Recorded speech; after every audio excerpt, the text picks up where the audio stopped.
Je m'appelle Hélène Martel, j'ai 70 ans et j'ai longtemps cru que les anniversaires étaient des ports. On y accoste, on décharge la fatigue, on partage un gâteau et on repart plus léger. Ce matin-là, Tarbes avait l'odeur claire des journées. Le ciel tenait sa couleur comme un drap bien tendu. La place du Foirail bruissait sans excès et ma cafetière s'est mise à cliqueter au moment exact où l'interphone a grésillé. Coursier pour Madame Martel.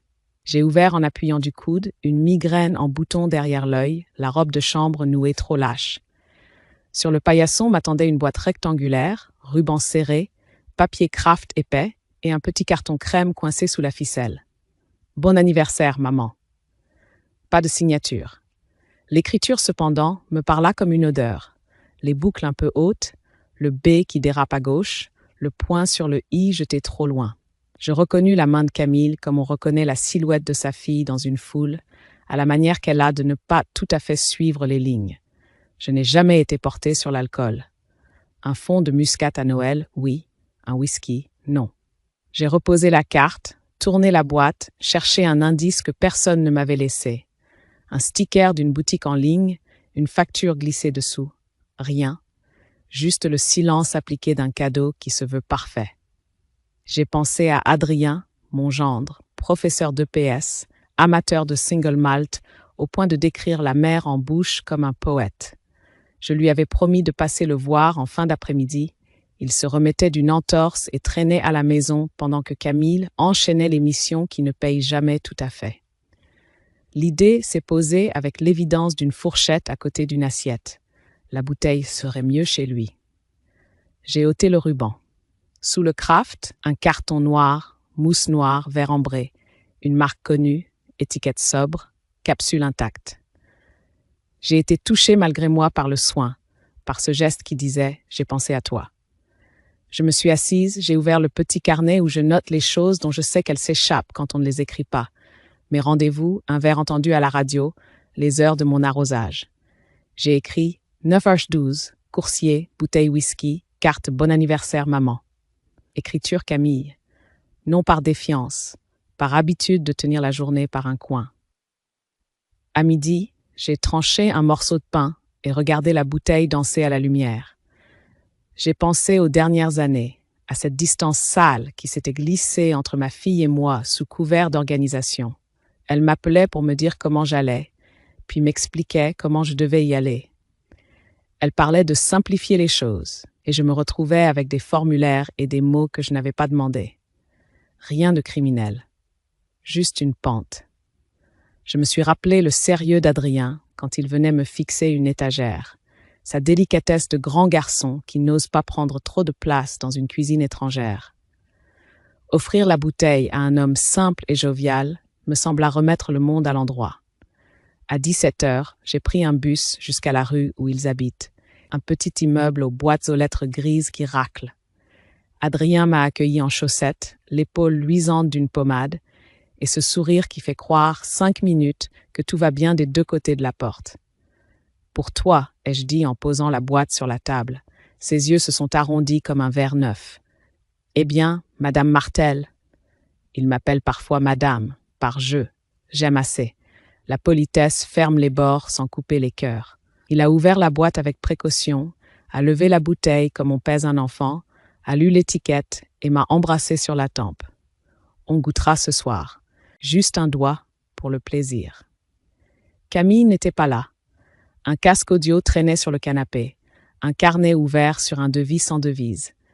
J'ai laissé un baiser sur l'air et je suis rentrée avant la nuit.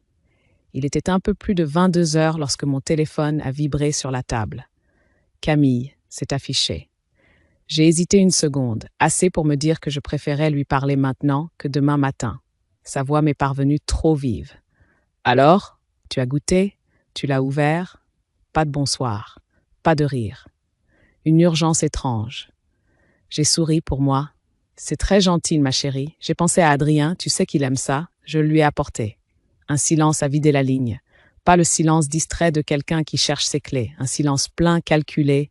Un silence qui change la température d'une pièce. « Tu l'as donné à Adrien ?» La seconde question avait perdu sa couleur. Oui, il était ravi. Il m'a dit qu'il en goûterait un peu ce soir. Rien. Puis un souffle sec, un d'accord trop bas, et la conversation s'est interrompue avec une politesse qui ressemblait à une porte refermée.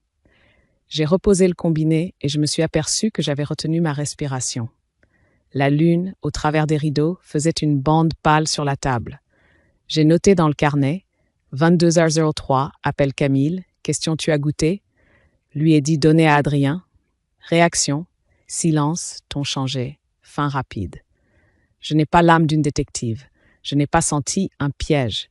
J'ai senti seulement quelque chose d'incongru, comme un rire trop fort dans une église. J'ai rangé la bouteille imaginaire sur une étagère de ma tête et j'ai éteint. La nuit a eu des bords irréguliers. Je me suis réveillée à 3h11 avec la sensation d'avoir laissé une fenêtre ouverte. J'ai fait le tour des pièces, posé ma main sur la bouche d'aération, vérifié 2 fois le verrou. La vieillesse ne nous donne pas la peur, elle nous donne des inventaires. Je me suis recouchée en pensant à Camille petite, sa façon de me demander « c'est quand mon anniversaire à moi ?» quand je préparais celui de son frère.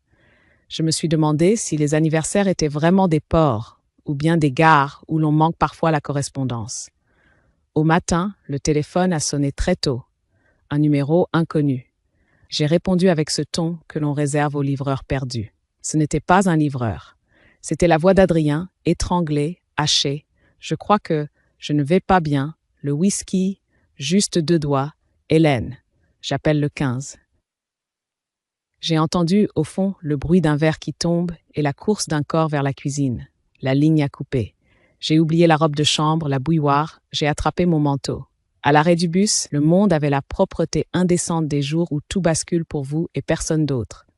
La place du Foirail parlait de pain chaud, les pigeons faisaient leur métier.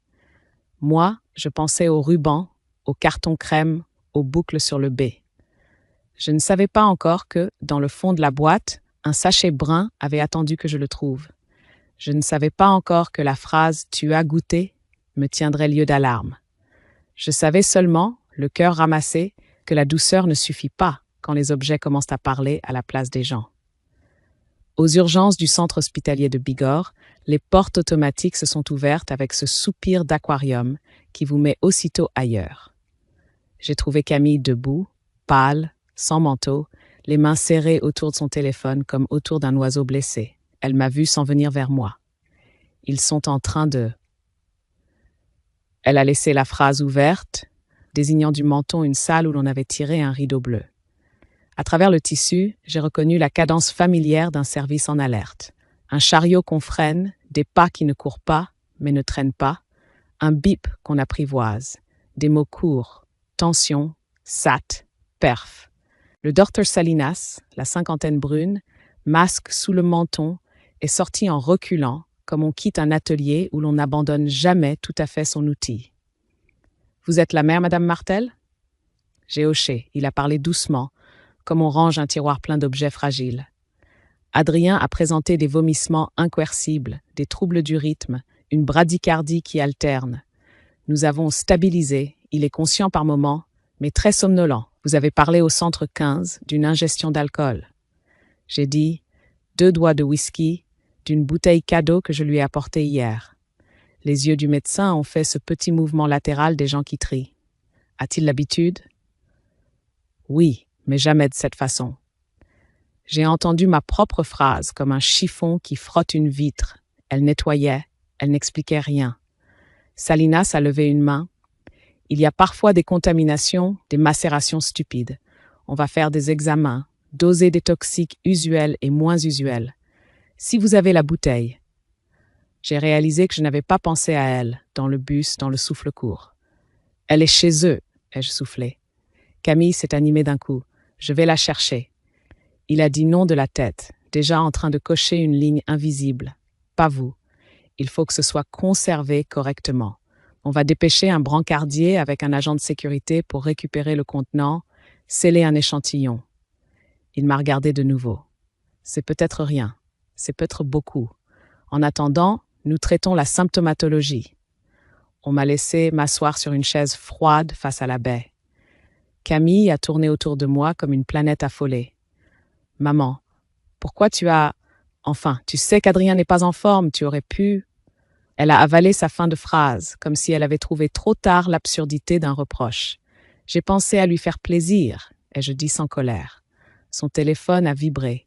Elle l'a planté dans sa poche sans regarder. Nous avions, l'une et l'autre, les mains trop visibles. Un infirmier a entrouvert le rideau.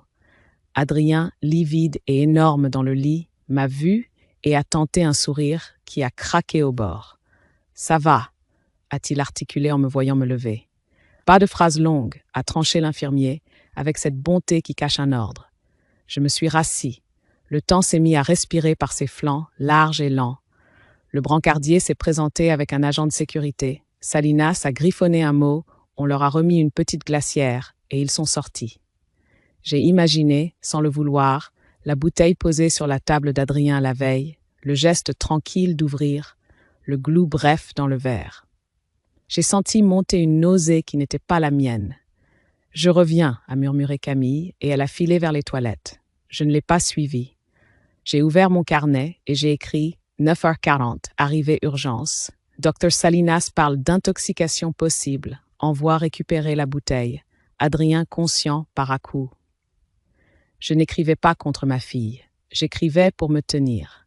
Quand le brancardier est revenu, j'ai aperçu dans la glacière le goulot enveloppé d'un sachet transparent, un ruban adhésif blanc sur lequel on a griffonné un numéro. Salinas a débouché la bouteille avec des gestes de cuisine, a versé un doigt dans un flacon brun, l'a scellé, a étiqueté les heures, a signé. On envoie à Toulouse, au labo. Il a gardé un second flacon pour ses tests rapides à lui. Il m'a regardé. Vous voyez? Rien de magique, juste une chaîne propre. J'ai aimé qu'il dise « propre ». À midi, Adrien a refermé les yeux, vaincu par un médicament au nom trop long. Camille, revenue, a repris ses allures d'organisatrice dans le vide. J'appelle sa mère, j'annule son cours de demain, je préviens le proviseur. Elle évitait soigneusement de dire whisky. Elle tournait autour du mot comme on tourne autour d'une flaque avec des chaussures neuves. À un moment, ses doigts ont frôlé la glacière, puis se sont retirés, brûlés par la présence muette de l'objet. Une interne est passée, visage jeune et sérieux, pour vérifier des choses dont j'ignore la science. On ajoute un ECG dans 1 heure, on surveille l'intervalle QT. Elle parlait pour le dossier, mais elle pensait à l'homme devant elle. J'ai voulu demander si on mourait de 2 doigts de whisky. Elle m'a devancé en docteur qui a appris la pédagogie de l'incertain. Ce n'est pas le whisky, c'est ce qu'il peut contenir. Certains alcaloïdes, aconitine, digital, provoquent des troubles du rythme sévère. On a des protocoles. Elle a souri et son sourire avait du métier. Il rassure sans promettre. Vers 14 heures, le téléphone de Camille a sonné encore.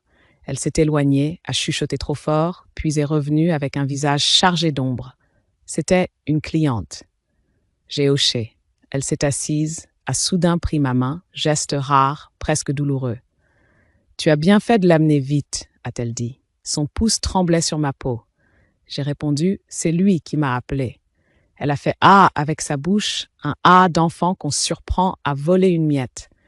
Nous sommes restés ainsi, 2 femmes qui ont oublié comment se tenir l'une près de l'autre. Le docteur Salinas est revenu peu après, une feuille à la main. Les premiers tests rapides ne sont pas tous parlants. On a un doute sur un alcaloïde, mais je n'avance pas un nom sans le labo. Par précaution, nous gardons Adrien en surveillance rapprochée. Il s'est tourné vers moi. « Est-ce que quelqu'un d'autre a goûté à ce whisky ?» J'ai secoué la tête. Non. Puis j'ai senti comme un coup froid sur la nuque la bêtise de ma certitude. Je n'en savais rien.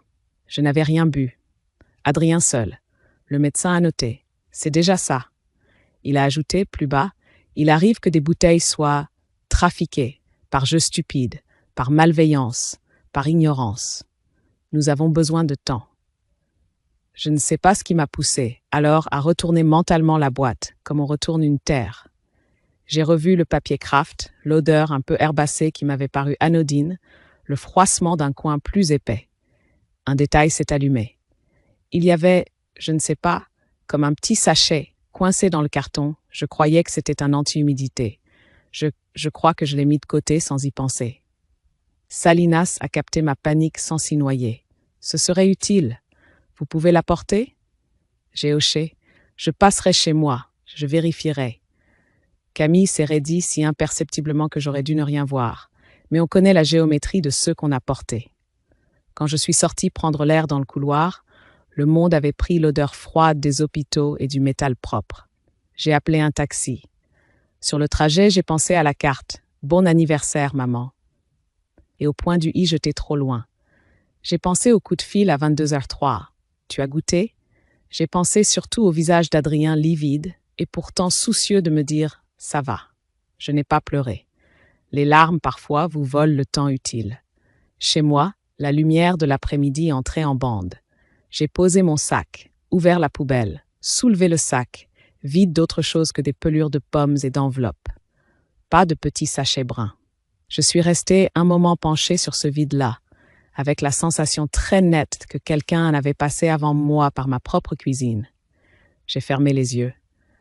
L'air m'a manqué une seconde, puis je l'ai appelée par son nom. D'abord noté, Hélène. J'ai pris mon carnet. 15h20, retour domicile, sachet introuvable, aucune effraction visible. Puis j'ai refermé doucement la poubelle comme on ferme les doigts sur une piste. La peur, courtoise, a demandé à entrer. Je lui ai laissé la place d'une chaise, pas davantage. J'ai pris mes clés. J'allais retourner à l'hôpital avec ce que j'avais.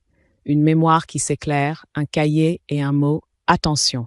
J'ai repris le chemin de l'hôpital à petits pas, avec la sensation coupable d'avoir laissé une fenêtre ouverte dans une maison qui ne m'appartenait plus tout à fait. Dans le taxi, j'ai soulevé 3 fois mon sac pour vérifier un objet qui n'y était pas. Le sachet brun n'était nulle part, ni dans la poubelle, ni sous l'évier, ni dans la poche invisible des vieilles habitudes. J'avais beau tourner ma mémoire, je revoyais nettement le geste d'hier. Je l'avais sorti du carton, j'avais hésité, je l'avais glissé provisoirement dans un sac congélation pour voir plus tard. Plus tard n'était pas venu. Quelqu'un, lui, était venu. Au rez-de-chaussée, Madame Roussel, ma gardienne, arrosait ses plantes grasses avec un sérieux de sacristine. « Vous voilà, Madame Martel. On vous a vu filer ce matin. Tout va bien ?» J'ai dit la vérité en petit. Adrien est à l'hôpital. Puis j'ai ajouté, comme on dépose une pièce sur un comptoir. Quelqu'un est monté chez moi pendant que je n'y étais pas. Ses mains ont cessé de pleuvoir sur le terreau. « Comment ça ?» J'ai expliqué la poubelle, le sachet, l'absence d'effraction. Elle a froncé les sourcils, ces sillons qui ne mentent pas. « Hier soir, j'ai croisé votre fille dans l'escalier, vers... » Elle a regardé son téléphone, consulté un message qu'elle s'était envoyé à elle-même. J'aime cette rigueur domestique. 22h30, elle montait vite. Je l'ai saluée, elle n'a pas répondu. Le souffle m'a manqué une seconde, pas plus. Je lui ai demandé si elle accepterait de noter l'heure exacte sur un papier. Elle a hoché sans commentaire, a posé l'arrosoir, a écrit, a daté, a signé. Dans l'enveloppe d'1 minute, je venais d'ajouter une pierre. À l'appartement, j'ai regardé la serrure avec un œil neuf. Rien ne bougeait. La clé entrait et sortait sans résistance. J'ai pensé aux doubles anciennes, à la facilité avec laquelle on remet une clé sans y penser, au geste distrait de la confier pour le cas où. J'ai appelé un serrurier, le petit artisan de la rue, pas l'arnaqueur des urgences, et j'ai demandé un cylindre européen avec carte de propriété. Pour aujourd'hui, a-t-il proposé. Pour maintenant. Il est venu en fin d'après-midi, m'a expliqué en 3 mots la mécanique, a posé le nouveau canon, a tamponné une facture propre. Je lui ai demandé s'il y avait des traces. Il a haussé l'épaule, professionnel. Pas de marque, pas d'arrachement. Une clé, visiblement. J'ai senti un courant d'air passer entre mes omoplates. J'ai rangé la carte de propriété au fond de mon étagère, sous les papiers de la mutuelle. Avant de sortir, j'ai noué un fil blanc entre la porte et le montant, à hauteur d'yeux. Une vieille astuce apprise d'un voisin commissaire quand j'étais jeune. Si le fil tombait, la porte aurait parlé pour moi. Au CH de Bigorre, la salle avait changé d'odeur. Un mélange d'alcool, de plastique chauffé, de soupe que l'on renverse en cachette. Le docteur Salinas penchait sur une feuille. « Comment va-t-il » ai-je murmuré. « Stable. L'ECG n'est pas parfait, mais il ne se dégrade pas. Nous attendons les analyses. » Je lui ai dit le sachet disparu, l'absence en défraction la gardienne. Il a pris des notes sans lever la tête. « Signalez au commissariat. Et si vous aviez gardé ne serait-ce qu'un coin de cet emballage. » J'ai décrit le carton, le papier Kraft, la ficelle. Il a soupiré, non d'impatience, mais parce qu'il connaît le prix des objets banals quand ils manquent. Ce n'est pas perdu. L'essentiel est que la bouteille soit scellée. Camille était revenue. Elle avait la pâleur d'une femme fatiguée trop vite. J'ai prévenu la mère d'Adrien. Ils viendront demain, a-t-elle annoncé, posant sa phrase comme une compétence. J'ai acquiescé. Elle a voulu m'embrasser. Sa joue a effleuré la mienne avec la maladresse d'une pierre polie trop vite. « On t'a volé ?» a-t-elle demandé, quand j'ai mentionné la disparition du sachet. « Pas volé, déplacé. Je n'ai pas ajouté par qui. » Elle s'est renfermée, a remis en place une mèche derrière son oreille, geste d'autrefois qui me tord encore un ressort à l'intérieur. Je me suis absenté un moment pour appeler le commissariat de Tarbes depuis le couloir vitré. Une voix neutre m'a passé le capitaine Bory. Je lui ai parlé net. L'anniversaire, la bouteille, l'appel à 22 heures, le malaise, la récupération sous scellé, le sachet, l'absence d'effraction, le témoignage de la gardienne, la serrure changée, le fil. Je l'entendais peser.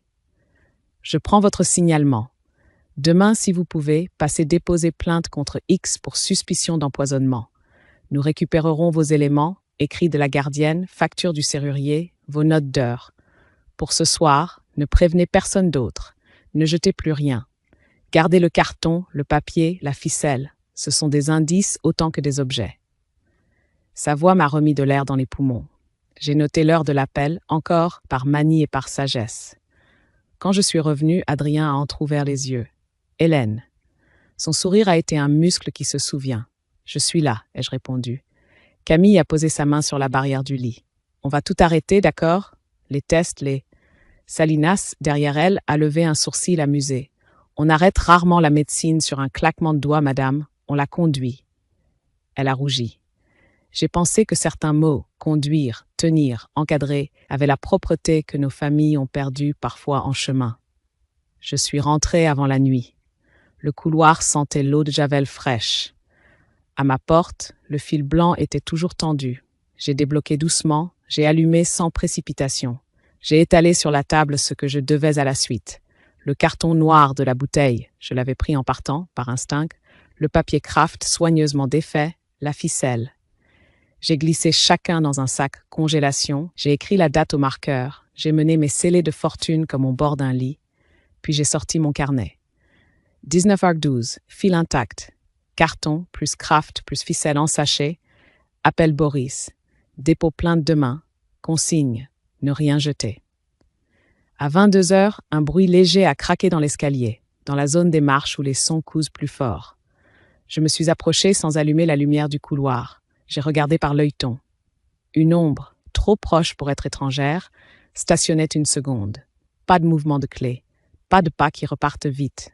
Un téléphone a clignoté une fois, assez pour que je voie la tranche d'un manteau clair. Je n'ai pas ouvert. J'ai attendu que le silence renoue ses liens. J'ai noté. Puis j'ai dormi par morceaux, les yeux posés sur la ligne du fil. Le matin, le fil était tombé. Pas cassé. Décroché. J'ai laissé ma respiration revenir, puis j'ai refait le geste exact d'hier, noué le fil et j'ai pris des photos. Avant-après, heure affichée, distance du nœud au chambranle.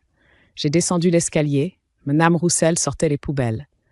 Nuit tourmentée, a-t-elle demandé en voyant mon visage. La mienne ou celle du palier, ai-je répondu. Elle a haussé les épaules, fatiguée de toutes les vies dont elle doit être la conciergerie invisible. J'ai entendu des pas vers 00h30. Un parfum, vous voyez, vanille un peu amère. Le parfum de Camille. Mon estomac a eu l'intelligence de se taire.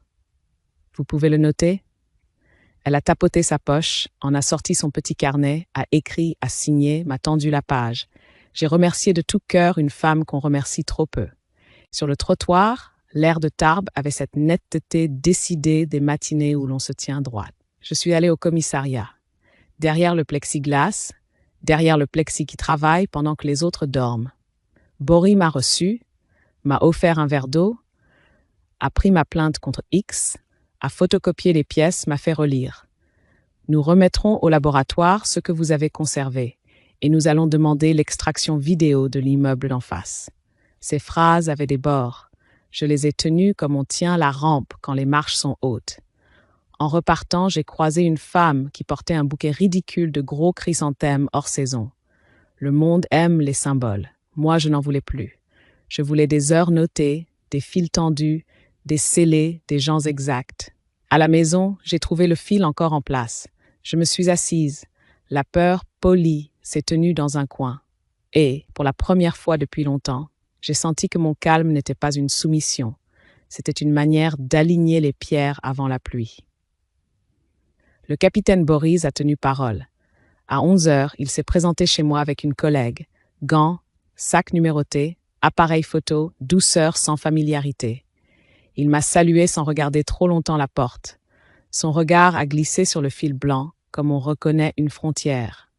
Nous allons documenter ce que vous avez mis en place, Madame Martel. Ce n'est pas du folklore, c'est utile.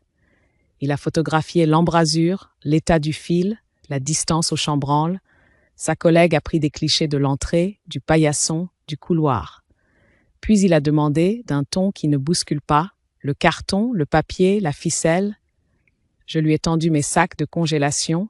Il les a glissés dans des sachets scellés à noter l'heure, m'a fait lire à voix haute les numéros comme pour fixer, ensemble, une ligne dans le temps. Nous avons dressé la table comme on aligne des pièces de puzzle. Il a posé mon carnet, je l'ai ouvert au jour d'hier et de ce matin. 22h03, appel, 9h40, arrivée urgence, 15h20, sachet introuvable, 19h12, fil intact, 7h48, fil tombé, 8h03, constat gardienne. Il a hoché, satisfait de la netteté. Les cahiers de vieux sont meilleurs que bien des applications, a-t-il souri, sans moquerie. Sa collègue a récupéré le papier signé de Madame Roussel, la facture du serrurier, a photographié la carte de propriété du nouveau cylindre, a noté la marque, le modèle. Je sentais, sous mes côtes, une trame se tendre, quelque chose de plus fiable que la peur. Nous allons également requérir les images des caméras de la pharmacie en face et du parking, a ajouté Boris, et vérifier l'activité des clés chez un serrurier si votre fille a pu faire un double. Je n'ai pas répondu au mot « fille ». Il a ajouté « bah ». Pour l'instant, rien n'accuse quelqu'un. Tout décrit. Cette discrétion m'a tenue droite. Avant de partir, il m'a tendu une carte. Voici mon mail direct. Évitez les échanges par messagerie avec qui que ce soit au sujet de la bouteille. Si votre fille vous appelle, notez, mais ne discutez pas. Si elle vous propose une rencontre, dites oui, mais prévenez-nous. Le parquet est informé. Nous avons saisi le laboratoire de Toulouse pour analyse prioritaire. Il a regardé ma table. Vous mangez ? Pas encore. Mangez. Son injonction modeste m'a rappelé une époque où les adultes savaient dire l'essentiel.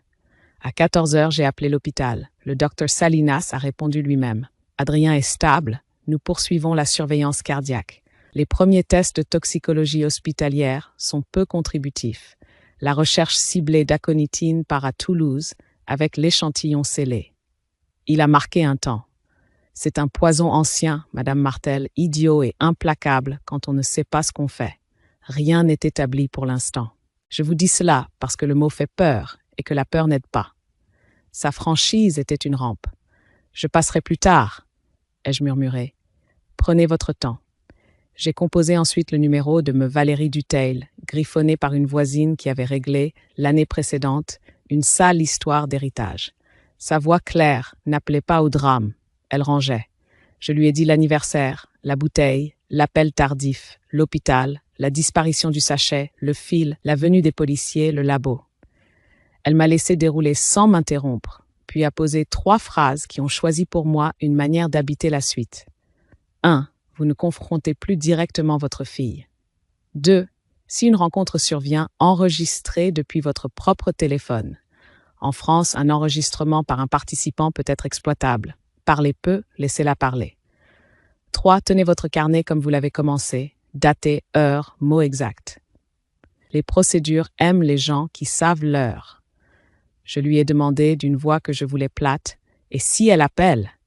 Elle a répondu sans détour, vous écoutez, vous ne cherchez pas la vérité au téléphone. La vérité n'aime pas les filles tendues, elle aime les tables et les stylos.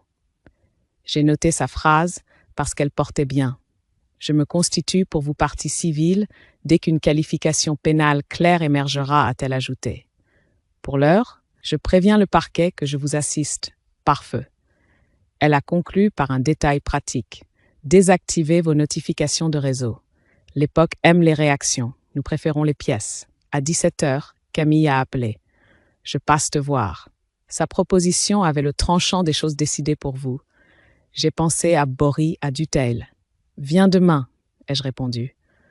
Aujourd'hui, je suis au commissariat, puis à l'hôpital. C'était faux d'une demi-heure près, vrai dans l'esprit. Je n'avais pas la disponibilité pour ces improvisations. Elle a soufflé, a raccroché sans à plus tard. J'ai écrit 17h06. Camille veut passer aujourd'hui. Refusé. Déplacement annoncé demain. Le carnet me servait de colonne. Je m'y appuyais. En début de soirée, le capitaine Boris m'a envoyé un mail sobre. Référence de scellé, numéro de procédure, liste des pièces versées, mention du témoignage de Madame Roussel, copie de ma plainte contre X. Nous sollicitons par ailleurs les fadettes et la géolocalisation des terminaux sur les périodes utiles, ajoutait-il. Je ne connais pas l'informatique, mais je connais la ténacité des gens qui la pratiquent pour de bonnes raisons. J'ai pensé un instant aux boucles du B sur la carte et à la façon dont l'écriture se trahit autant que les pas. À 20 heures, Adrien a repris assez de couleur pour articuler 2 phrases au téléphone. Ça va mieux, on me garde. J'ai eu envie très fort de dire pardon. Pardon d'avoir porté la bouteille, pardon d'avoir aimé le symbole. J'ai choisi une autre phrase. Merci de m'avoir appelé ce matin. Il a ri. Je vous devais bien ça. Ce tutoiement fragile qui n'existe pas d'habitude entre nous m'a fait du bien. La nuit est venue s'asseoir sur ma fenêtre avec sa patience ordinaire. J'ai préparé mon sac pour le lendemain. Carte d'identité, copie de la facture du serrurier, copie du papier de Madame Roussel, mon carnet, un stylo, un chocolat. J'ai glissé mon téléphone sur la table, enregistreur paramétré à portée, non pas pour tendre un piège, mais pour me protéger d'une mémoire qui fatiguera. Puis j'ai refait le tour des pièces. Gaz, fenêtre, fil. Le fil tenait. Mes jambes moins, mais elles tenaient quand même. Au lit, j'ai repassé l'itinéraire des derniers jours comme on relit une partition avec un professeur patient. Thème, la bouteille, variation, l'appel à 22 heures, modulation, l'hôpital, le sachet disparu, contrepoint, le fil, crescendo, la visite annoncée. Je n'étais pas un détective. J'étais une vieille femme qui apprend à devenir sa propre greffière. Cela me convenait. La colère parfois me frôlait. Je la laissais passer comme on laisse passer une sirène. On se pousse un peu, on ne court pas derrière. Au matin, avant même le café, un SMS a clignoté sur mon écran. On peut parler chez moi cet après-midi? Je ferai du thé. Camille. Je n'ai pas répondu tout de suite. J'ai relu la phrase, les tourner comme on tourne une pierre pour voir s'il y a dessous un insecte utile. Puis j'ai écrit « D'accord, 16 heures ». J'ai envoyé, j'ai pris une inspiration, j'ai ajouté « Adrien sera là ?» Oui. Une seconde plus tard, un autre message. « Tu le connais. Il aime la tasse bleue sur l'étagère du milieu. » J'ai resté immobile, le téléphone ouvert dans ma main. L'étagère du milieu. Personne ne peut deviner un détail aussi petit sans avoir déjà posé la main au bon endroit. Je n'ai pas répondu. J'ai pris mon carnet, j'ai noté l'heure, j'ai entouré étagère du milieu 2 fois, doucement, comme on souligne un vers qu'on a enfin compris. Je me suis regardé dans la glace. Mes yeux avaient la couleur de la nuit, qui n'a pas trop dormi, mais ils voyaient. Aujourd'hui, j'irai chez ma fille. J'enregistrerai ma propre vie, si elle s'y disait sans moi. Et je rentrerai en posant la phrase sur la table de Boris et de Dutheil. Je n'allais pas crier. Je n'allais pas supplier. J'allais tenir les bords. Parce qu'à 70 ans, on a acquis ce droit-là, celui de ne pas laisser le vacarme se servir de votre voix. À 16 heures, j'ai sonné chez Camille avec l'impression de frapper à la fois à sa porte et à celle d'un souvenir. L'odeur de lessive, un peu trop sucrée, flottait dans l'entrée. Une playlist discrète cherchait à rendre la scène innocente. Adrien était assis sur le canapé, un plaid sur les genoux, la pâleur mieux rangée que la veille. « Venez, Hélène », a-t-il soufflé, cette politesse qui, chez lui, n'a jamais servi d'alibi. Camille est apparue de la cuisine en relevant ses manches qu'elle ne remonte jamais. Du thé, jasmin, menthe. Elle n'a pas attendu la réponse. J'ai posé mon sac contre le buffet. Mon téléphone, écran noir, enregistrait déjà depuis l'instant où j'avais quitté l'ascenseur. Bouton discret, volume coupé, le micro face au salon. Camille a déposé un plateau. Théière, sucre, cuillère et, comme annoncé, la tasse bleue. Elle l'a posée pile devant Adrien, avec une précision de chorégraphe. « Tu préfères celle-là, je le sais. Elle est sur l'étagère du milieu, on n'y pense pas. Mais c'est exactement la bonne hauteur, a-t-elle glissé d'un ton si naturel qu'il m'a donné froid. Adrien a eu ce battement de paupières des blessés qui comprennent une seconde trop tard d'où vient le courant d'air. Je me suis contentée d'une gorgée, laissant le silence choisir ses camps. Alors, cette histoire de bouteille, a commencé Camille en s'asseyant droit, les mains sur les genoux comme à un examen. Elle a adopté sa voix professionnelle, celle qui transforme n'importe quel désordre en plan d'action. C'était une attention, maman. J'ai pensé à toi. Elle m'a regardé comme on évalue un thermomètre. Tu l'as donc donné à Adrien. J'ai dit oui, sans décoration. Adrien a toussé. J'ai goûté 2 doigts. Et il a haussé les épaules, un geste qu'on n'apprend pas à l'hôpital, Latal. Sa voix a filé. Les médecins pensent à un alcaloïde. Le mot a ricoché contre la crédence. Camille l'a rattrapé, posé. Les médecins pensent à beaucoup de choses. Tu sais, les services aiment nommer. Elle a servi le thé, a poussé le sucre vers moi, puis a ajouté comme si elle commentait la météo. Quoi qu'il en soit, j'aurais préféré que tu gardes la bouteille, maman. C'était ton cadeau. Elle a marqué une pause. Tu n'as pas goûté, finalement? La phrase a le même angle que la veille au téléphone.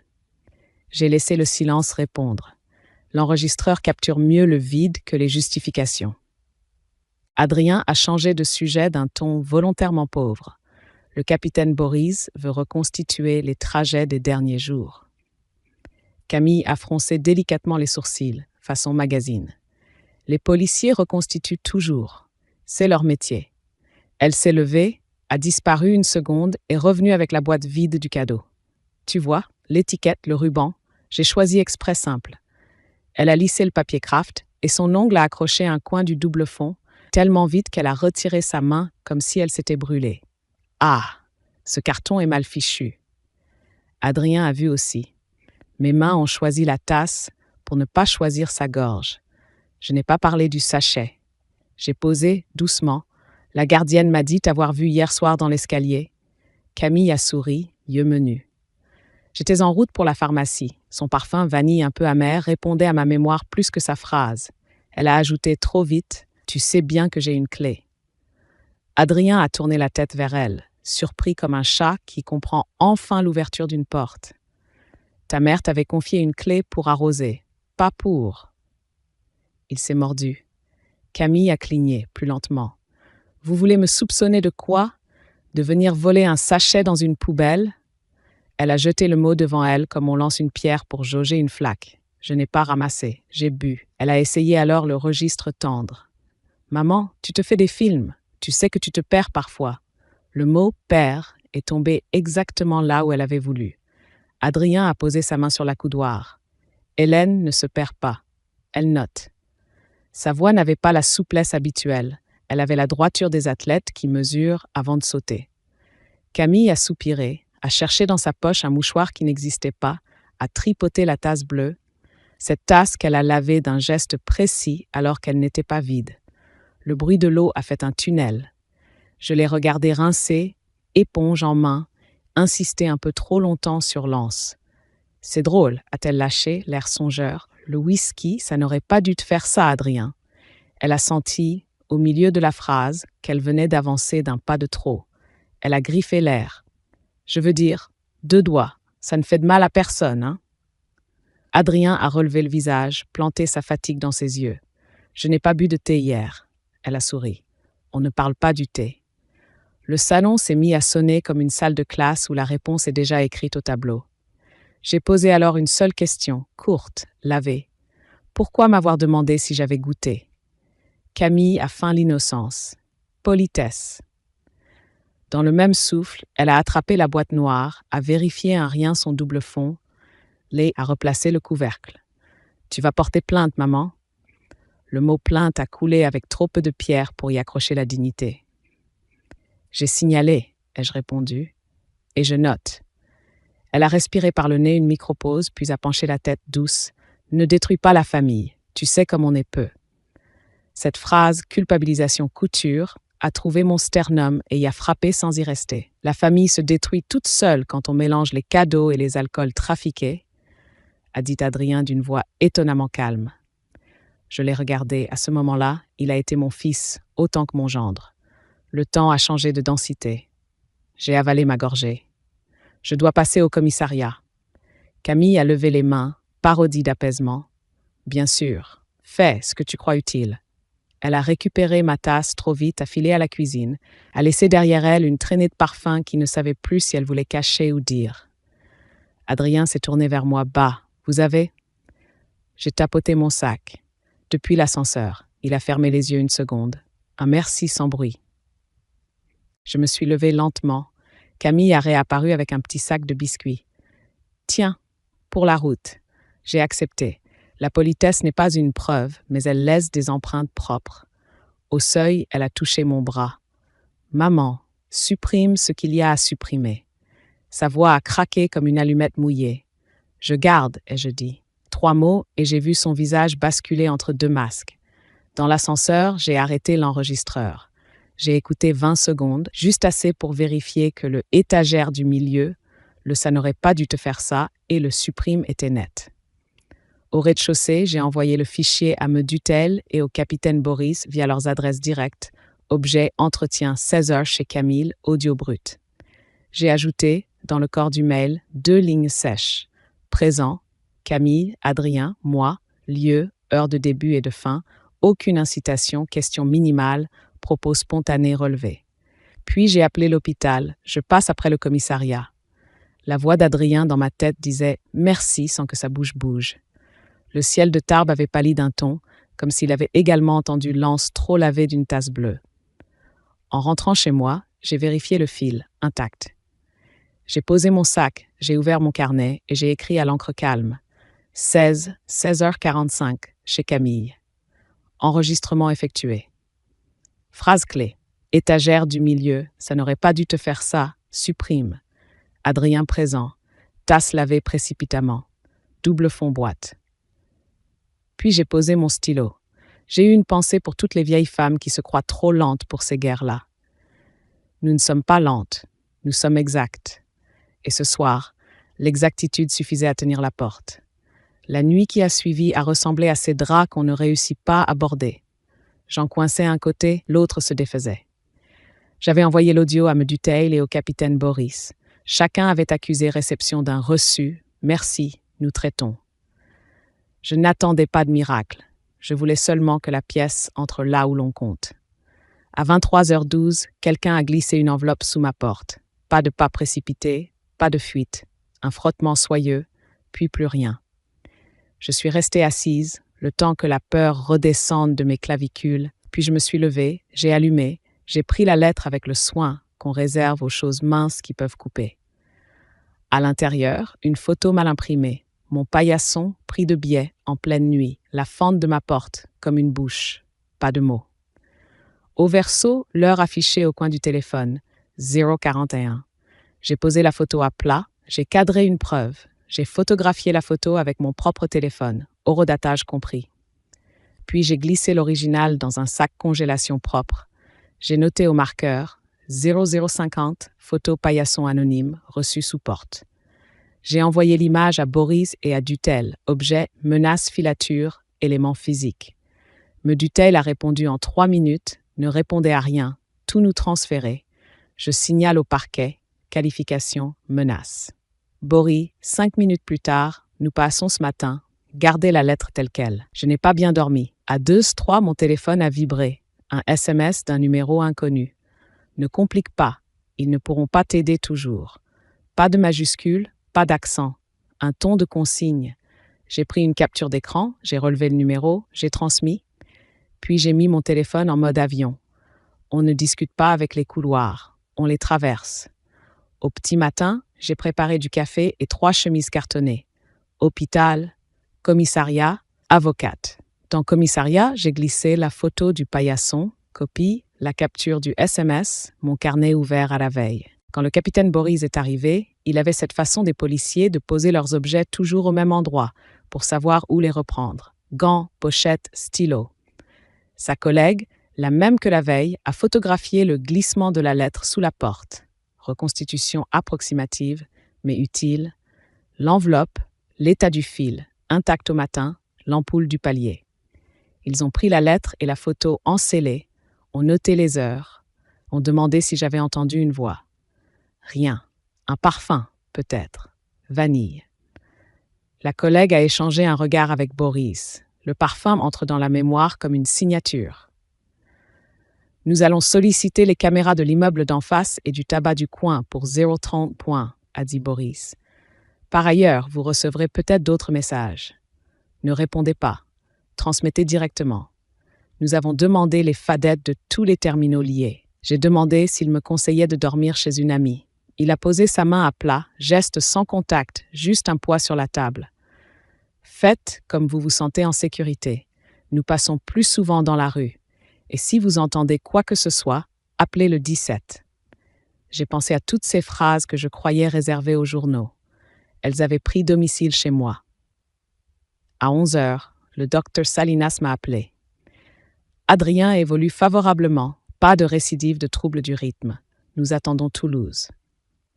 Sa sobriété m'a donné l'envie ridicule de lui offrir un café en gobelet. Il a ajouté « Vous avez bien fait pour la bouteille et pour l'enregistrement. » Je ne lui avais pas dit l'enregistrement. J'ai compris que le monde s'est circulé entre ceux qui travaillent à la même table invisible. Au début d'après-midi, Camille a envoyé un message court. « On ne va pas en faire un drame, maman. Je tiens à toi. Supprime ce qui peut blesser. » J'ai senti ma gorge chercher l'air. Puis j'ai relu les consignes. Ne pas répondre. J'ai fait une capture d'écran, horodatée, transférée. Me dut-elle pareil à elle-même. Culpabilisation. Ne répondez pas. J'ai rangé. Je suis sortie faire quelques courses. Devant la boucherie, une voix a dit « Courage, Madame Martel ». Je n'ai pas su s'il s'agissait du procès qui n'existait pas encore, d'Adrien, de l'âge. J'ai souri avec économie. En rentrant, j'ai croisé Madame Roussel. « J'ai vu quelqu'un sur le palier cette nuit », a-t-elle chuchoté. Une capuche. Je n'ai pas osé ouvrir. Elle avait noté l'heure sur son carnet. All 37. Elle m'a tendu la page. Je l'ai remerciée. Elle m'a glissé. J'ai un aspirateur qui fait beaucoup de bruit, si vous voyez ce que je veux dire. J'ai eu envie de rire et de pleurer à la fois. La solidarité du palier, parfois, est une armée. Dans l'après-midi, Boris m'a rappelé. Nous avons récupéré une image de caméra. Silhouette capuche, manteau clair, stationne devant votre porte, téléphone levé, 041, repart à pied vers la rue Foch. Nous affinons. Il a ajouté plus bas. Votre audio d'hier est net, étagère du milieu, et ça n'aurait pas dû te faire ça. Ce sont des indices sérieux. Nous en discutons avec le parquet. Il n'a pas prononcé le mot garde à vue, mais je l'ai entendu longer les murs de la conversation. Soyez prudente ce soir. Je le serai. La journée s'est étirée comme une pâte qu'on pétrit trop. J'ai préparé une omelette que je n'ai pas mangée. J'ai téléphoné à une amie sans parler de rien. À 21 heures, la sonnette a vibré une fois. Sèche. Je me suis approchée de l'œilleton. Personne. Puis un chuchotis contre la porte. « Maman, ouvre !» La voix de Camille étouffée, découpée par le bois. J'ai reculé d'un pas. Mon cœur s'est mis à frapper sur une marche plus haute.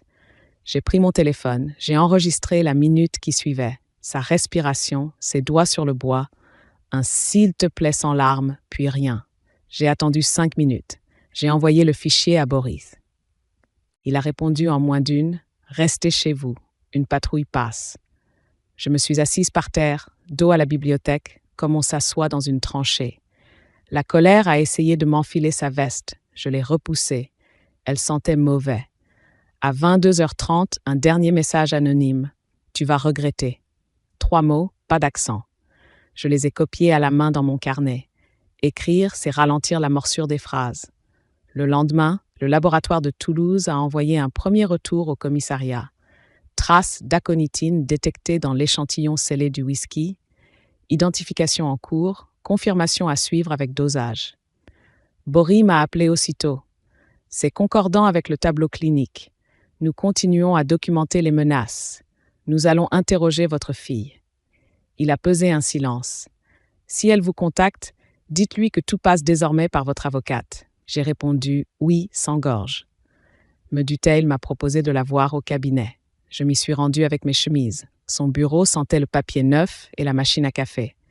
Elle a lu, en diagonale précise, mes notes, a surligné 3 fois étagère du milieu, a annoté mensonge de connaissance.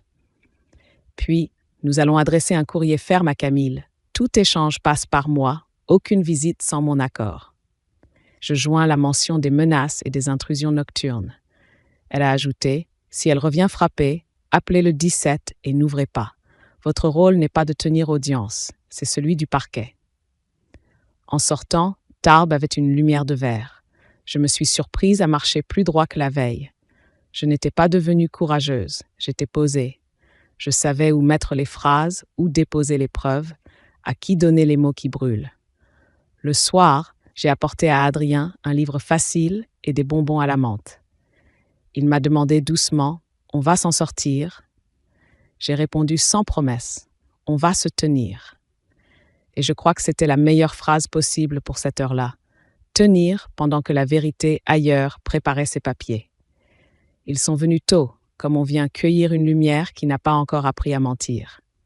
À 8h10, le capitaine Bory m'a appelé. Nous engageons une perquisition au domicile de votre fille, autorisée. Restez joignable. Sa voix n'avait ni triomphe ni gravité excessive. Elle avait cette netteté qui rend supportable le balancement des heures. J'ai préparé du café, j'ai posé sur la table mon carnet ouvert, j'ai noté l'heure, puis j'ai attendu avec ce calme qu'on fabrique à force de respirer jusqu'au fond des poumons. À 9h30, un message bref. En cours.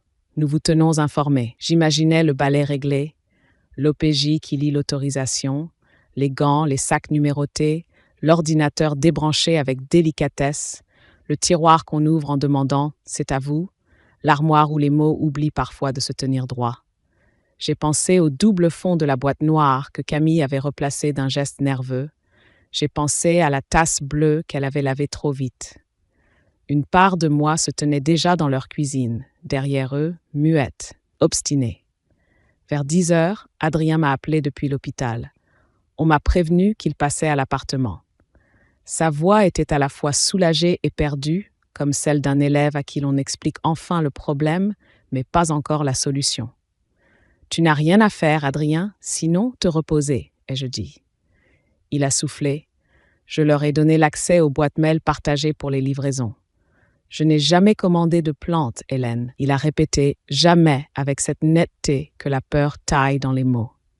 À 11h, Boris m'a rappelé. Nous avons saisi un ordinateur, un téléphone, plusieurs sachets d'herboristerie dont les étiquettes ont été arrachées, une fiche manuscrite avec des mentions macération alcool 70 cl 15 gouttes et des recherches internet sur aconite, alcaloïdes, toxicité whisky. Nous avons également récupéré le papier d'emballage identique au vôtre et des rubans de même facture. Sa diction avançait comme on pose des pierres plates. « Camille est présente ?» ai-je demandé, la bouche trop sèche. « Oui. » Elle conteste. Elle parle de détox et de plantes décoratives. Nous poursuivons. J'ai raccroché et je me suis surprise à reboucher le pot de confiture déjà fermé. Les mains gardent la mémoire des temps instables. J'ai pensé à la façon dont Camille, enfant, cachait ses copies moyennes sous le coussin du canapé. Je les retrouvais au toucher, au froissement du papier. Les adultes cachent autrement, mais le bruit est le même. À 12h20, un mail est arrivé de Me Dutheil. Perquisition en cours. Ne venez pas. Nous vous informerons. Préparez la liste des objets que vous pourriez reconnaître. Papier craft, ruban, facture coursier, tout ce qui vous revient. J'ai dressé ma petite liste au crayon, comme pour un marché. Craft brun, ficelle écrue torsadée, carton noir mat, étiquette crème sans logo, écriture cursive, baie de bon inclinée à gauche, éventuelle boîte postale utilisée pour l'envoi. J'ai joint une photo de la carte que j'avais conservée. Puis j'ai fermé les yeux. Le silence dans l'appartement avait la densité d'une église en semaine. Peu après 13h, le téléphone a sonné encore. Bory, bref, fin de perquisition. Camille est convoquée cet après-midi pour audition sous le régime de la garde à vue, si nécessaire. Nous déposons les scellés au commissariat puis au laboratoire. L'ordinateur part à l'extraction. Il a marqué un temps, voix plus basse. Nous avons trouvé dans un placard un flacon brun dont le contenu ressemble à un macérat. L'odeur est caractéristique. Scellé. Je lui ai dit merci, comme on dit merci au temps qui, pour une fois, marche dans notre sens. Je suis allée à l'hôpital. Adrien m'attendait, assis au bord du lit, sa main jouant avec le bracelet d'identification. Ils ont pris mon ordinateur de travail aussi, parce qu'on partage le compte Amazon, a-t-il soupiré. Ils m'ont fait signer un reçu. Il a regardé au loin. Je n'arrive pas à aligner le visage de Camille avec ça. Je n'ai pas répondu. Il n'y a pas de phrase pour caler deux images qui refusent d'habiter la même page. Je lui ai serré la main. Elle était chaude, vivante. Dans le couloir, j'ai consulté mes mails. Me dut-elle audio reçu, transcrit les phrases clés. Nous adressons au parquet une note complémentaire sur l'aveu de connaissance, étagère du milieu, et la phrase de dommage. Ça n'aurait pas dû te faire ça. Elle ajoutait « Le labo confirme en pré-rapport la présence d'aconitine dans l'échantillon de whisky avec un profil proche des traces du flacon saisi chez Camille. Confirmation formelle à suivre. » Les mots « profil proche » ont allégé mes épaules. Pas parce qu'ils condamnaient, parce qu'ils reliaient. À 15h, un SMS de Camille « On m'humilie. Tu es contente ?» Je l'ai transmis à Medutel sans y répondre. Elle a renvoyé une phrase toute droite. Exemple typique de culpabilisation. Classé. J'ai rangé sous l'onglet menace. Classé, c'est respirer. En fin d'après-midi, Boris m'a appelé une dernière fois. Camille vient d'être placée en garde à vue pour tentative d'empoisonnement. Son avocat est présent. Nous l'entendons. Nous allons également entendre Adrien comme victime et témoin. J'ai eu envie de m'asseoir par terre, au milieu de ma cuisine. Je me suis contentée d'appuyer le front contre le chambranle frais de la fenêtre. « Je reste joignable », ai-je soufflé. « Restez au calme », a-t-il dit. J'ai compris que pour lui, au calme n'était pas un ordre sentimental. C'était un schéma de protection. Il était 18h quand on a frappé à ma porte. 3 coups minces. Je me suis figée. « C'est Madame Roussel », a chuchoté la voix de la gardienne. J'ai ouvert. La police m'a demandé si je pouvais vous remettre ça, une clé USB dans une petite enveloppe. Notre voisin d'en face m'a donné l'extrait de sa caméra palier. Il passera au commissariat demain, mais il préfère que ça vous parvienne vite. Je l'ai remercié. J'ai noté son nom une fois de plus dans la colonne des vivants utiles. J'ai branché la clé sur mon vieux portable. L'image était granuleuse mais parlante. À Z41, une silhouette capuche s'arrêtait devant ma porte. Téléphone en main, angle familier, geste sûr. 15 secondes, puis départ vers la rue Foch.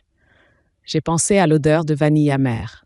J'ai envoyé la vidéo à Boris avec la mention « Transmis par voisin, original demain ». Il a répondu dans la minute « Reçu, merci ». La soirée a baissé comme une tente. J'ai préparé une soupe, j'ai oublié de la saler. À 21h, Medutel m'a appelé pour un point sec. La perquisition a mis au jour une fiche de dosage et des recherches qui établissent une préparation. L'audition se poursuit. Camille oscille entre déni, détox et minimisation. Je ne savais pas que c'était dangereux. Demain, si la garde à vue est prolongée, le parquet pourra envisager la mise en examen et un contrôle judiciaire avec interdiction de contact. J'ai acquiescé, même si elle ne me voyait pas. Tenez votre téléphone en silencieux. Ne vous exposez pas au palier. Avant de dormir, j'ai ouvert mon carnet. J'y ai recopié à la suite la journée comme on recopierait une dictée qu'on veut apprendre par cœur. 8h10 appel Boris, 9h30 perquisition, 11h saisie, ordinateur, sachet, fiche 15 gouttes 70 kL, recherche aconite. 13h fin perquisition, 15h SMS on m'humilie, 16h pré-rapport labo, profil proche, 17h Adrien témoin, 18h vidéo voisin, 21h point Medutel. Au bas de la page, j'ai écrit plus doucement « Je ne veux pas haïr, je veux tenir ». La nuit a été lisse, pas parce que le monde se calmait, mais parce que mes gestes, enfin, savaient où se poser. Au matin, la lumière de Tarbes a touché ma fenêtre avec une tendresse d'eau claire. J'ai pensé à Adrien qui respirait mieux, au labo qui comparait des traces sur des courbes, au commissariat qui rangeait des scellés, à Camille dans une salle où les mots doivent, pour une fois, regarder droit devant. J'ai senti fugitivement, mais assez pour ne pas l'oublier, que la vengeance n'était pas mon affaire. La tenue l'était, et à 70 ans, la tenue peut être une forme solide de courage. Le matin a commencé par une sonnerie brève. Me dut-elle. Le laboratoire vient de confirmer formellement l'aconitine dans l'échantillon scellé. Dosage compatible avec les troubles d'Adrien. Le flacon brun saisi chez Camille présente le même profil chromatographique. On parlera de concordance significative. Le parquet s'oriente vers une mise en examen. Elle a laissé un temps, comme on laisse la pâte reposer pour qu'elle lève. Restez joignable. À 10 heures, le capitaine Boris m'a appelé du couloir du commissariat. Sa voix portait le bourdonnement d'une ruche. Garde à vue prolongée. Nous présentons Camille au parquet dans l'après-midi, puis devant un juge d'instruction. Les éléments clés, vos scellés domestiques, l'audio étagère du milieu, ça n'aurait pas dû te faire ça, la fiche de dosage, les recherches sur l'aconite, la vidéo du palier à 0041, la photo du paillasson et les SMS de pression. Il parlait sans appuyer, comme s'il dépliait une carte déjà connue. Je suis sorti marcher le long de la Dour pour user un peu ma peur. Le fleuve avait cette lenteur de bête sûre d'elle. Je me suis assise sur un banc et j'ai pensé à la main de Camille sur mon bras hier. Supprime. Ce verbe, je l'avais tant de fois utilisé pour un courriel mal adressé, une photo ratée, jamais pour une preuve. J'ai compris brusquement que la douceur chez nous servait parfois de chiffon pour effacer ce qui dérange. J'ai remis le mot à sa place. Je garde. À 14 heures, me Dutheil m'a écrit « Présentation au juge d'instruction à 15h30. Je serai là. Si vous souhaitez vous constituer partie civile, c'est le moment. Cela vous donnera accès au dossier au fil de l'instruction et vous protégera des contacts. » Je lui ai répondu oui en 2 lettres qui m'ont semblé peser plus lourd que d'habitude. Le palais de justice de Tarbes a cette blancheur qui intimide sans maltraiter. Dans le bureau du juge, j'ai retrouvé Boris, 2 greffières, me Dutheil et plus tard Camille, pâle, tirée, mais toujours prête à prendre l'angle qui arrange. Le juge a rappelé la règle, à charge et à décharge. Il a égrené les pièces, comme on vérifie un collier perle à perle. Hypothèse d'une préparation, indice d'intention, atteinte aux liens familiaux, menace. Puis il s'est tourné vers Camille. Elle a nié, minimisé, tenté la détox une dernière fois, s'est fâchée contre l'acharnement. L'audio, lu en transcription, a posé sur la table 2 cailloux impossibles à déplacer. Elle a baissé les yeux quand le juge a cité l'étagère du milieu. J'ai senti en moi quelque chose qui se détendait sans se réjouir. Le magistrat a prononcé « mise en examen du chef de tentative d'empoisonnement, qualification criminelle, ouverture d'une information judiciaire ». Puis, après débat, il a saisi le JLD. Décision, contrôle judiciaire strict pour Camille, interdiction de tout contact avec Adrien et moi, interdiction d'approcher l'immeuble, remise du passeport, obligation de pointer hebdomadaire. Le moindre manquement, madame, et c'est la détention provisoire. Sa voix n'était pas dure, elle mettait un cadre. Camille a hoché mécaniquement, comme on approuve une chorégraphie qu'on ne sait pas danser. Dans le couloir, me Dutheil m'a tendu les papiers de la constitution de partie civile. J'ai signé d'une main étonnamment sûre. Il n'y a pas eu de victoire. Il y a eu une chaise. Je pouvais m'asseoir sans demander la permission. Boris m'a salué brièvement. Nous continuons.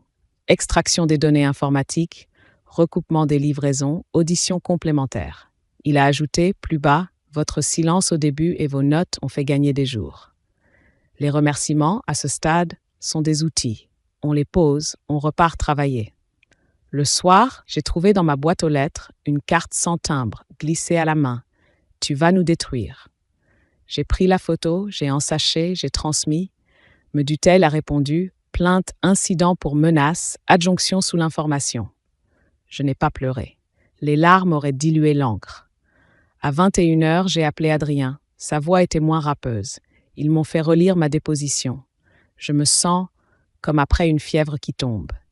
Il a hésité. « Est-ce que tu la hais ?»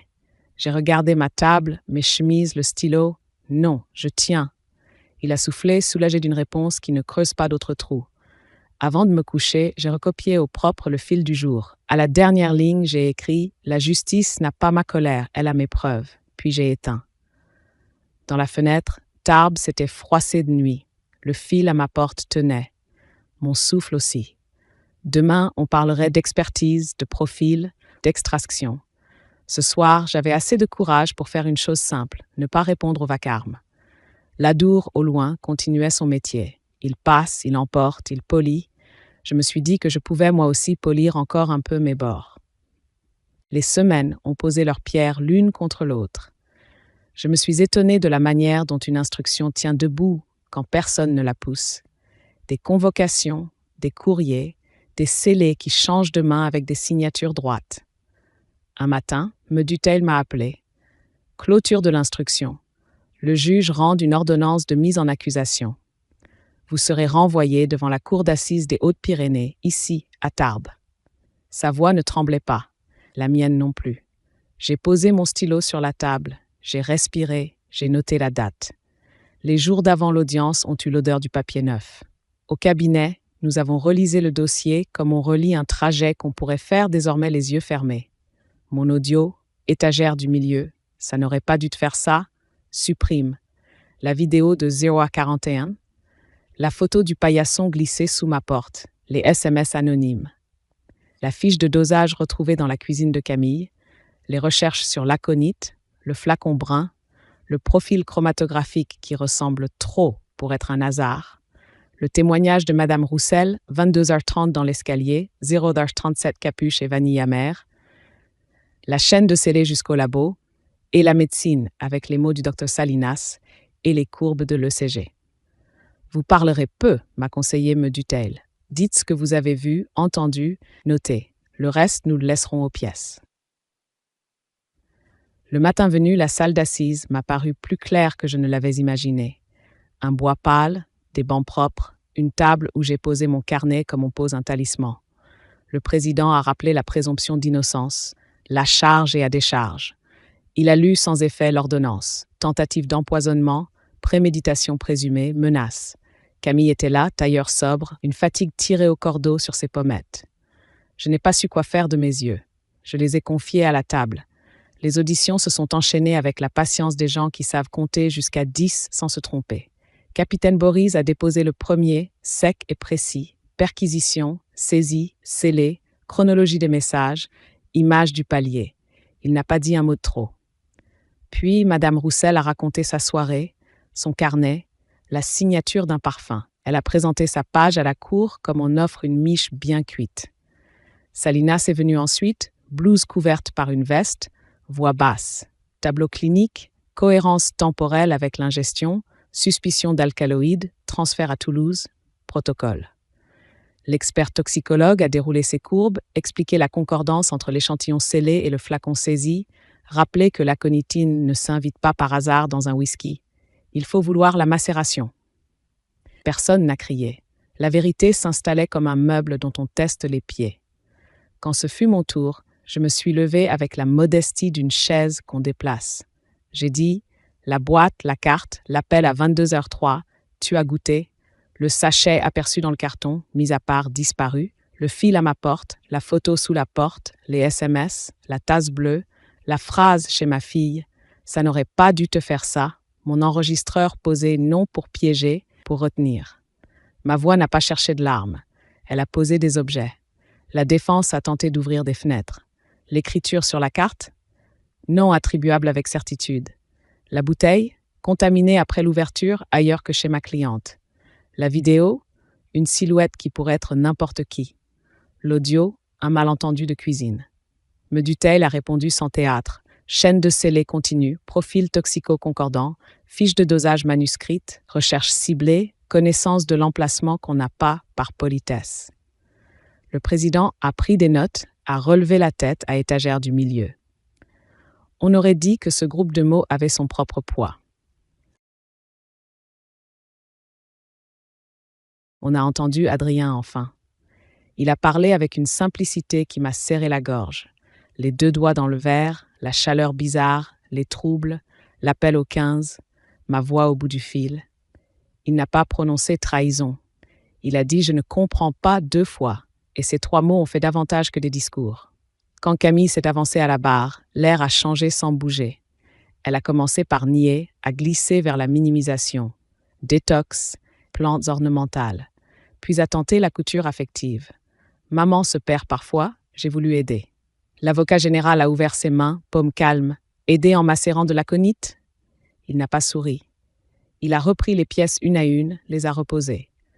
Camille s'est durcie sur un point. Supprimer, je voulais dire alléger. Le mot trop tard avait rencontré son contexte. À la fin de l'après-midi, le président a clos les débats du jour. Demain, expert à nouveau, plaidoirie, parole à l'accusé, puis délibéré. En sortant, j'ai croisé la vitre où mon visage a vieilli de 5 années en 5 semaines. Me Dutheil a posé sa main à l'aplomb de mon épaule sans me toucher. Vous avez tenu. Bory, plus loin, m'a salué d'un signe discret qui voulait dire « le temps a fait son travail ». J'ai marché jusqu'à la place, j'ai acheté un quignon chez le boulanger, j'ai respiré l'odeur tiède. Je n'attendais pas la victoire. J'attendais une phrase qui pose enfin une chaise au milieu de la pièce. Le soir, j'ai ouvert mon carnet. J'ai écrit « Demain les mots décideront ». Je n'aurai pas besoin de crier. Puis j'ai dormi d'un sommeil sans fil tendu. Demain, la salle serait la même, et ce serait suffisant. Le lendemain, la salle avait l'odeur nette des matins où l'on ouvre les fenêtres avant d'accueillir du monde. Le président a fait rappeler les experts. Le toxicologue sans emphase a repris ses courbes. Concordance hautement probable entre l'aconitine du whisky scellé et celle du flacon saisi au domicile de Madame Camille M. Il a ajouté ce détail qui ferme les portes inutiles. La macération exige un temps de contact et un geste volontaire. L'aléa n'explique pas. Le Dr Salinas a confirmé la cohérence temporelle entre l'ingestion et les troubles d'Adrien, l'amélioration sous surveillance, l'absence d'antécédents cardiaques. Le président a laissé tomber les mots comme des plombs dans un seau. Ils ne rejaillissaient pas. Me Dutheil a plaidé court. Elle a repris la chaîne, la bouteille, la carte, l'appel à 22h03, le sachet disparu, le fil, la photo, les SMS, l'audio, étagère du milieu. Ça n'aurait pas dû te faire ça. Supprime, la perquisition, la fiche de dosage, le flacon, les recherches, la signature olfactive que Madame Roussel avait notée, et cette concordance chromatographique qui n'a pas besoin de crier. Elle n'a pas cherché la pitié, elle a demandé la protection et le droit. L'avocat de la défense a tenté une trouée, l'écriture sur la carte non attribuable, la vidéo imprécise, l'audio équivoque, la botanique mal comprise. Il a plaidé la confusion, la maladresse, l'amour dévoyé. Il a insisté sur la famille qu'on va briser. L'avocat général a posé calmement « Ce n'est pas la justice qui brise, c'est l'acte. La justice bordure. » Il a requis la culpabilité pour tentative d'empoisonnement avec préméditation, une peine ferme et une interdiction de contact strict. La parole a été donnée à Camille. Elle a gardé quelques secondes le silence qui, chez elle, a toujours servi à prendre le dessus. Puis, on me fait un procès pour une plante. Je voulais purifier. Adrien boit trop parfois. Maman se perd, vous savez. Elle invente. Je n'ai jamais voulu. Elle a laissé l'inachevé suspendu comme un vêtement trop lourd. Le président a penché la tête, poli. Pourquoi avoir écrit à votre mère supprime? Et pourquoi demander le soir même si elle avait goûté? Camille a retrouvé son masque. Des mots. J'étais stressée. Les mots, ce jour-là, n'obéissait plus. Le jury a quitté la salle. L'attente a eu la consistance d'un pain encore cru. Adrien, à côté de moi, respirait comme on grimpe une pente douce. J'ai pensé à toutes les fois où j'aurais pu crier, au téléphone, sur le palier, à la cuisine, et à la manière dont j'ai gardé mes lèvres fermées pour écrire à la place. Ce n'était pas de la sagesse, c'était un choix de tenir le fil pour ne pas être tenu par lui. Quand la cour est revenue, le bois a fait ce petit bruit qu'il fait au changement de poids. Le président a lu, sans inflexion, « Coupable. Tentative d'empoisonnement. 12 ans de réclusion criminelle. Interdiction d'entrer en contact avec Adrien et moi pendant 10 ans.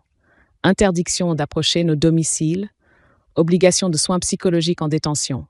Dommages et intérêts pour Adrien et pour moi, selon l'évaluation des préjudices. » La salle n'a pas bougé. J'ai senti seulement une chaise apparaître sous moi. Je pouvais m'asseoir dans ma propre vie.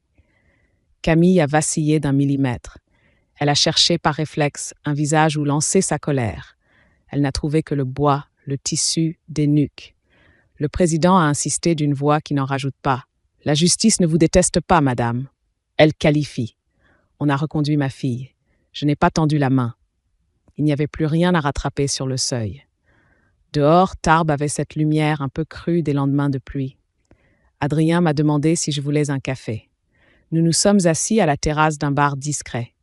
Ses doigts autour de la tasse avaient retrouvé leur couleur. Je ne pensais pas que l'air redeviendrait aussi respirable, a-t-il murmuré. J'ai répondu, l'air ne change pas, c'est nous. Il a souri sans force, mais sans effort. Nous n'avons pas parlé de pardon. Le pardon n'est pas un geste qu'on décide à la sortie d'un tribunal. C'est un outil qu'on taille à la maison, lentement, s'il doit servir un jour. Je savais seulement que je n'avais pas la haine au ventre. Je n'avais qu'une ligne à tenir. Les semaines suivantes ont fait ce que font les semaines. Elles sont passées. Le contrôle des menaces a été joint au dossier et classé. Adrien a repris son travail par demi-journée. Je suis retournée à mes courses, à mes listes. J'ai rencontré Mme Roussel sur le palier. Nous avons parlé d'autre chose. Le soir, parfois, je rouvre mon carnet. Non pour ruminer, pour enseigner à mes doigts la mémoire des gestes qui m'ont sauvé. Noter, ensacher, transmettre, ne pas répondre, enregistrer quand on y est, appeler quand il faut. De petites actions droites, rangées comme des couverts. Il m'arrive de passer devant la boutique où l'on vend des plantes. Je regarde les aconites derrière la vitre, bleus, superbes, inutiles et dangereux. Je ne les déteste pas. La plante n'a pas de volonté. Les mains, oui. Je me dis alors que ma vengeance a été de ne pas jouer la scène qu'on m'offrait. On m'attendait dans le vacarme. Je me suis assise dans le procès-verbal. On m'attendait dans le déni. J'ai choisi le scellé. On m'attendait dans le drame. J'ai choisi le document. Ce soir, je veux laisser ici quelques mots, pas des leçons, des outils, pour celles et ceux qui vivent avec des cadeaux qui piquent et des mots qui appuient. Si, comme moi, vous sentez qu'une gentillesse pèse trop, n'argumentez pas jusqu'à l'épuisement. Notez l'heure. Si une phrase vous tord, ne lui répondez pas avec votre ventre. Enregistrez si vous en êtes parti. Si un objet vous inquiète, ne le jetez pas pour ne plus le voir. Ensachez, datez, transmettez. Si l'on vous parle d'amour pour vous demander de supprimer, rappelez-vous que l'amour ne craint pas la lumière des pièces. Et si l'on vous accuse de détruire la famille en demandant la loi, dites-vous que la famille qui exige le silence pour vivre n'est pas une famille, c'est une scène. Je m'appelle Hélène Martel, j'ai 70 ans, j'habite Tarbes et j'ai appris tard qu'on peut se protéger sans devenir dur. La vengeance silencieuse n'est pas un couteau. C'est une table où l'on aligne les faits, une porte qu'on ferme, un fil que l'on tend, une voix qu'on garde pour dire des choses exactes. À celles qui tremblent encore à l'idée de faire des histoires, je dis « faites des dossiers ». Ce n'est pas moins féminin, c'est plus vivable. Un jour, vous entendrez peut-être dans une salle claire une phrase qui ne cherche pas à vous plaire, elle cherche à vous tenir. Ce jour-là, vous saurez que votre silence n'a pas été un renoncement. Il a été votre boussole, et vous pourrez rentrer chez vous, poser vos clés et respirer.